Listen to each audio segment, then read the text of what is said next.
Hi Gemini! Welcome po sa ating channel at ito ay yung Daily Gabay Tarot Reading for September 2, 2024. Please be reminded kung naka-resonate kayo, comment down. Kung hindi kayo naka-resonate, ibigay niyo po sa iba kasi general reading po ito. This is for you, Gemini, ngayong September 2, 2024.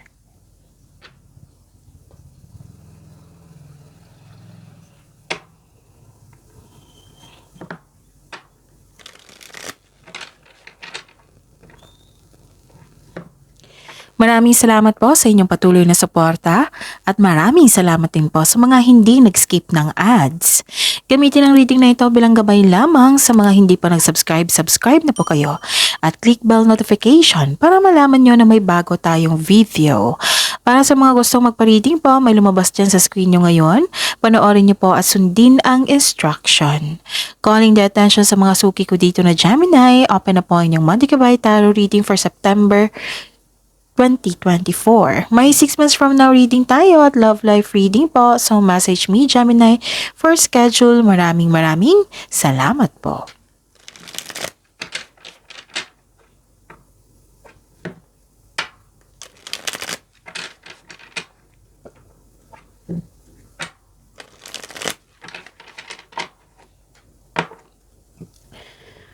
Para po ito sa inyo Gemini ngayong September 2, 2024. Spirits Guide, mga ganap po ngayong September 2, 2024 para po kay Gemini. I need 3 cards po.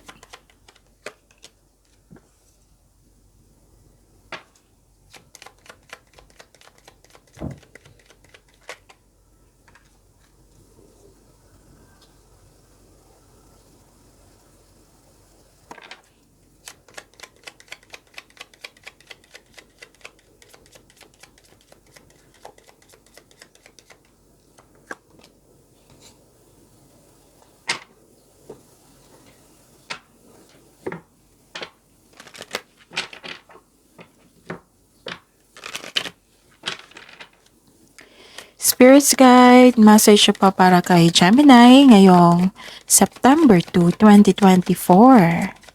I need 2 cards po.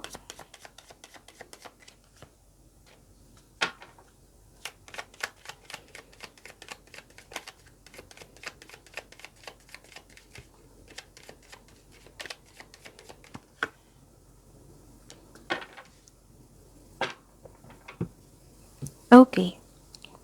Gemini, ngayong September 2, 2024. May nakita ko ditong meeting. Meeting, pwedeng reunion, nag-uusap na grupo ng tao, pwedeng may party, special event, public event. Yes. Nakita ko dito na parang lumabas to sa inyong September 1 to 15 na reading. So, napanood nyo na ba? O, kasi nakita ko dito nag-self-study kayo. Gusto nyong ma-enhance yung skills nyo, yung hobbies nyo para magamit nyo sa dagdag investment. Oo, pwede din nagbabasa kayo ng libro ngayon para may matutunan, learnings, knowledge. Tapos, pwede din document, libro. Ano sabi ko ng libro? Letter. So, some of you, nakatuklas ng sikreto po ng dahil sa pagsaliksik. Okay, pwedeng nagsustalk kayo sa social media, may natagpuan kayo, may nagbigay ito ng clarity. Okay? So, 2 card na po nagsabi dito na may pag-uusap na grupo ng tao. And I consider this is your family or tinuring mong family. Nag-uusap regarding sa domestic matters, pwedeng nag-uusap regarding sa property. Oo, pwedeng ibenta or bumili. And wow, may nakita kong prosperity dito. Kahapon na reading, yung September 1 to 15, may prosperity din doon kung hindi ako nagkakamali. So, claim nyo itong prosperity, Gemini, ha? Prosperity, wow. And nakita ko dito na some of you nag-relax, nag-rest day, vacation leave, magkaka-relax lang kayo pag nag-stay sa bahay, you felt security pag nasa bahay, and some of you nagtrabaho sa bahay, home base, ganon. So, ang ganda ng 3 card na ito. So, tingnan natin ang message po, Gemini. Okay. So, choices to. Make the best choices. Gagawa kayo ng malaking desisyon. Pipili kayo. Okay? So, take time. Don't rush things. Oo, kaya siguro nagsaliksik kayo para may mag-gather kayong factual information para makapagpili kayo ng maayos. Okay, and wow, ang ganda nito. This is moving forward. Get ready for positive change. Ito pang babago na ito is a positive change na nakatadhana sa inyo. This is necessary change and don't worry kasi positive changes po ito, Gemini. So, claim nyo yan, ha? Spirit Guide. Ano po yung energy ni Gemini ngayong September 2, 2024?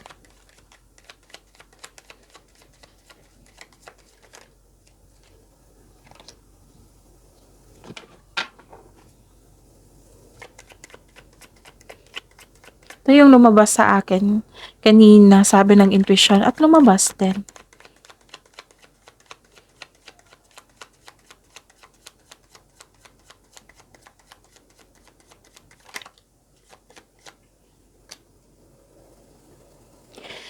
This is a daily reminder para hindi nyo makalimutan, para hindi kayo malito. Panoorin nyo po yung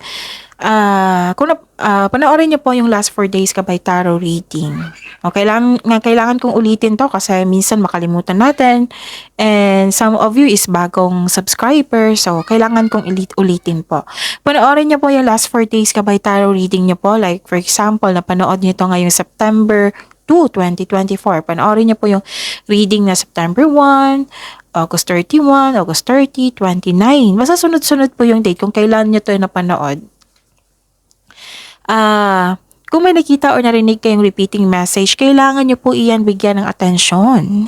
Kung maaari po, bigyan nyo po ng solusyon at aksyon. Again, calling the attention sa mga suki ko dito na Gemini. Open na po inyong Monday Gabay Tarot reading for September 2024. May 6 months from now reading tayo at love life reading po. So, message me, Gemini, for schedule. Maraming salamat po. Inom muna ako ng tubig. Saglit lang po.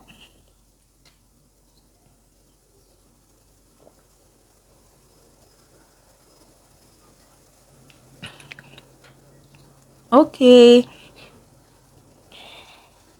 Kasi pagbunot ko sa cards na ito, may nagsabi sa akin na may hesitation sa pagbabago. Kaya pinupush kayo ng cards nyo, ng universe na get ready. Be ready kasi may pagbabago which is positive changes. Kasi ang sabi dito, you're clinging to the past, parang nabigla kayo sa pagbabago, ganon. Na may naalala kayo sa nakaraan, na nagkaroon ng hesitation, parang naninibago sa pagbabago, nagkaroon ng stagnation, kasi nga, you're refusing to have a changes.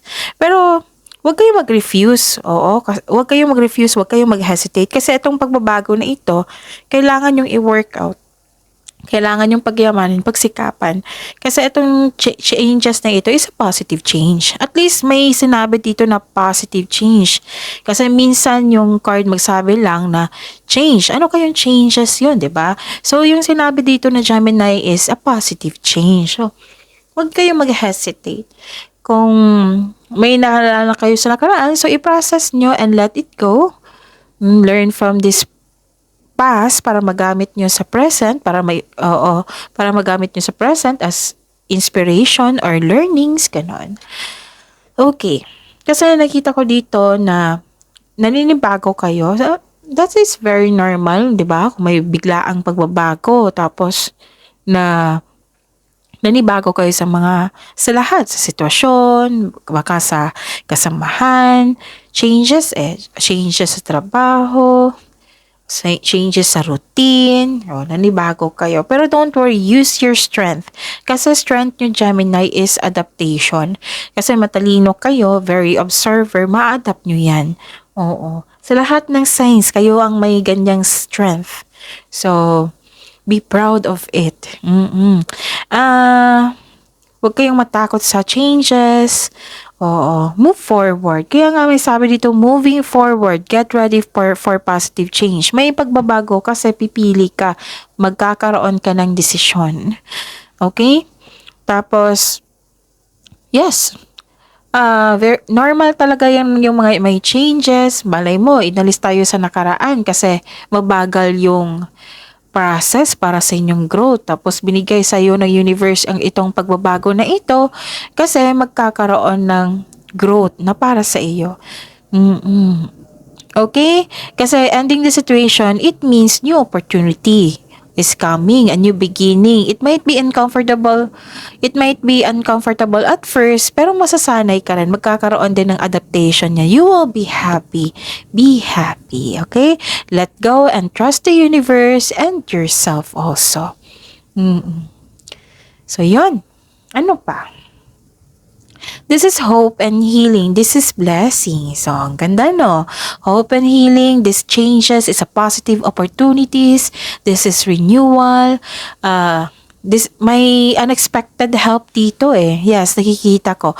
May pag-asa kang madama, maging positibo po at gumawa ng paraan. This card offers hope and guidance. So, kung nahihirapan ka ngayon, have faith that your luck is about to change for the better. Another changes na naman. Tatlong card na yan nagsabi, ha? This is change for the better. Necessary change talaga to. Maaari din, inspired ka sa create ng beauty sa bahay, naglilinis kayo, nag-renovate kayo sa bahay. Basta may pagbabago.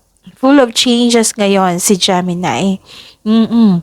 And please know that all your dreams are coming true kasi naging masipag ka sa araw-araw. Kasi naging productive ka sa araw-araw. Yun. So, kapit tayo sa sinabi ng card, ha? All your dreams are coming true. You're healing from the past and feeling hopeful for the future. Actually, may nakita ko ditong awards, fame, yung resulta sa inyong sipag. Lumabas din dito eh. 'Di ba? May sabi ako kanina dito may gagamitin kang skills mo na in-enhance mo eh. Nagse-self-study ka para magamit mo sa karagdagang income, which is lumabas din dito. So, dalawang card na nagsabi niyan, ha? So, give an attention. Kung pwede po, action. Okay? You have a hidden talent that you can put to good use. Okay? And, yun. This card is a money luck. Yes, this L-U-C-K, ha? Money luck. This card also indicate that you're healing from loss. Kung may nawalang pera, kung may nawalang opportunity, this is a healing time kasi may dumating sa inyo na opportunity. Pagtanggap nyo to, may changes. Ang ganda ng cards nyo. Spirit's Guide, ganap po sa career and money ni Gemini ngayong September 2, 2024.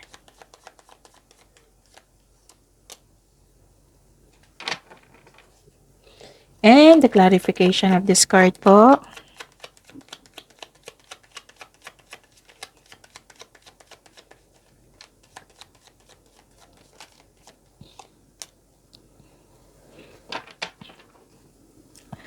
Okay, so this is your career and money. Okay.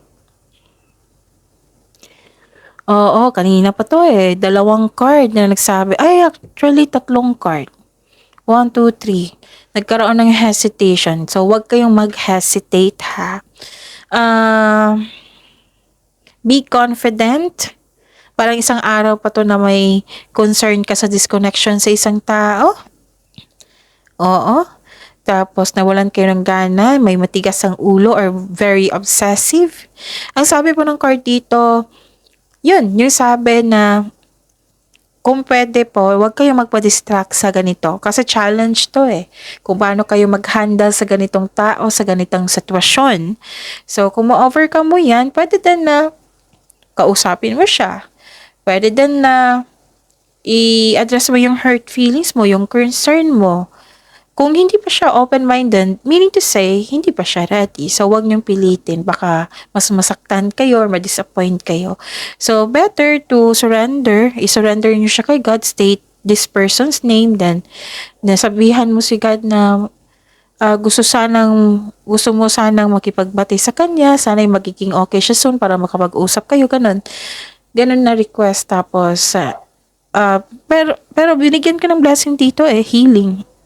Magiging okay din ang lahat. Tapos, isuko nyo siya kay God. Tapos, move forward kayo. Concentrate kayo sa changes na ito, okay? Kasi kailangan ng action dito pagyamanin, okay?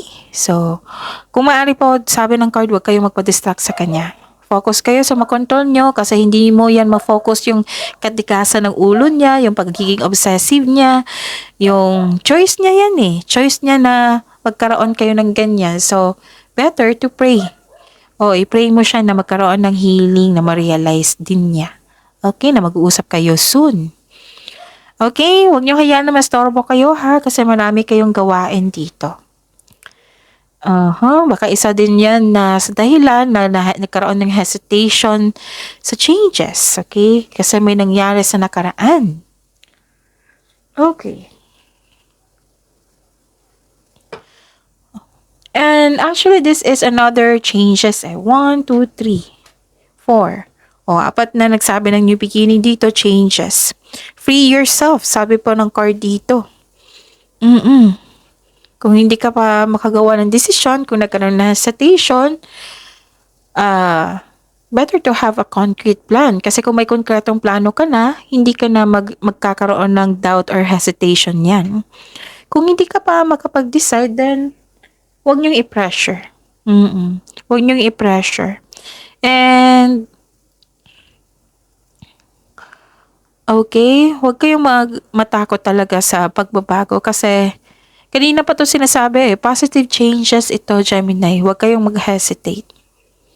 Okay? Ilang beses na lumabas dito, pinupush talaga ng cards nyo na huwag kayong magpa-distract sa mga nande-distract sa inyo para hindi ka maka-decide, para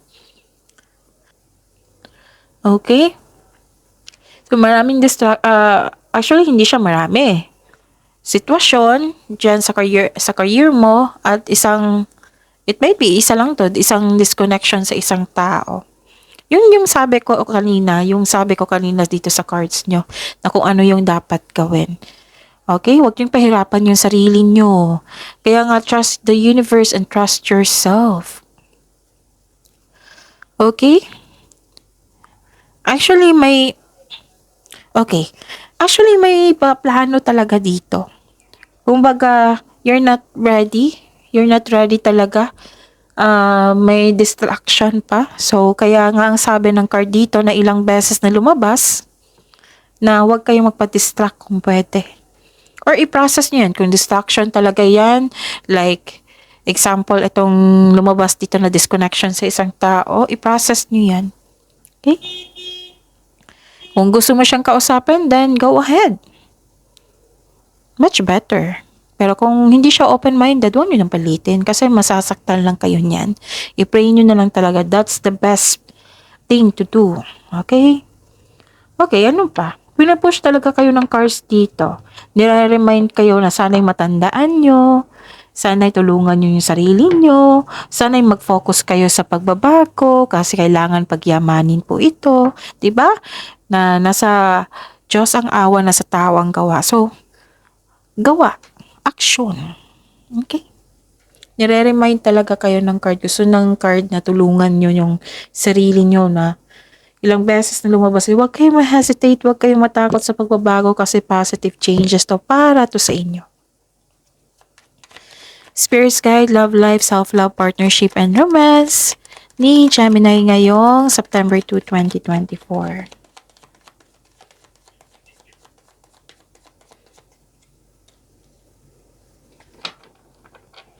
And the clarification of this card po.